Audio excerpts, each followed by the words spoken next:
Welcome back. We can give access to individuals that make a purchase through our Gumroad account to our Skool account.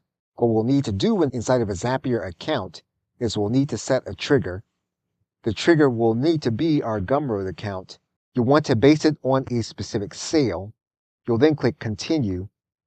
You'll then want to choose the Gumroad account that you have connected to your Zapier account. You will then click Continue. You'll then choose a product from inside of your Gumroad account. You'll then want to test your trigger. Once you have sample information, you'll then want to click Continue. The action, of course, will then be your Skool account. The event inside of Skool will be that you will invite a specific member. You will then click Continue. You'll then click Continue. You'll then select the email address from the Gumroad sale. And you'll then choose if the individual is going to be part of a specific course, you can choose that course. We can then click Continue. What we can then do is we can send the individual direct to Skool.